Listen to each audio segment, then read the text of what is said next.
திருச்சிற்றம்பலம். திருநாவுக்கரசு சுவாமிகள் அருளிச் செய்த தேவாரம் 4ஆம் திருமுறை.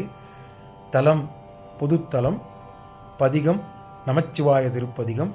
பதிகம் 11. பாடல் 7.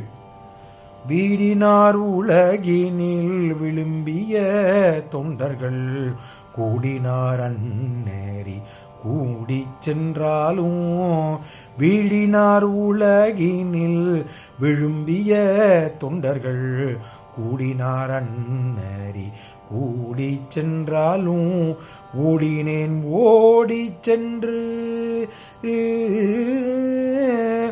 ஓடினேன் ஓடி சென்று வருங்கண்டாலும் ஓடினேன் ஓடி சென்று வருங்கண்டாலும் நாடினே நாடிற்று நமச்சிவாயவே ஓடினேன் ஓடி சென்று வருங்கண்டாலும் நாடினே நாடிற்று நமச்சிவாயவே வீடினார் உலகினில் விழும்பிய தொண்டர்கள் கூடினார் அரணே அந்நேரி கூடி சென்றாலும் ஓடினேன் ஓடி சென்று வருங்கண்டாலும் நாடினே நாடிச்சு நமச்சிவாயவே நமச்சிவாயவே நமச்சிவாயவே.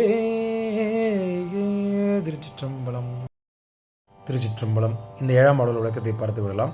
இதில் அப்பர் சுவாமி என்ன சொல்கிறார் அப்படின்னா, வீடு பேரு பெருமை புகழ் அதெல்லாம் இருக்கு இல்லையா, அதெல்லாம் விட்டொழிந்து நான் உலகத்தை சில தொண்டர்கள் அதெல்லாம் வீடு எல்லாத்தையும் விட்டுட்டு நமச்சிவாயத்தை ஒன்று மட்டுமே தாரக மந்திரமாக ஏற்று உன்னை நாடி வந்தார்கள். அவர்களைப் போன்று நானும் அத்துணையும் விட்டொழித்து உங்களை பண்பற்றினேன். யாரை பண்பற்றினேன்? சிவபெருமானை பண்பற்றினேன்.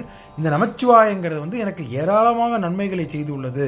இந்த பஞ்சாட்சர மந்திரத்தை ஓதுபவர்களுக்கு மிக நன்மைகள் உள்ளது என்பதை இந்த பாடலில் மிகவும் ஆணித்தரமாக சொல்கிறார் அப்பர் சுவாமிகள்.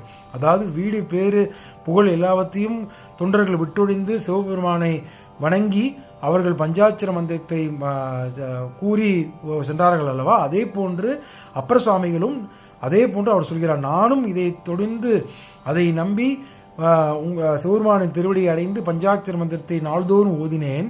எனக்கு அந்த பஞ்சாட்சர மந்திரம் ஒன்று பற்றி கொண்டு பல நன்மைகளை எனக்கு வாரி அளித்தது அப்படின்னு சொல்லி இந்த பாடலில் முடிக்கின்றார் அப்பர் சுவாமிகள். திருச்சிற்றம்பலம்.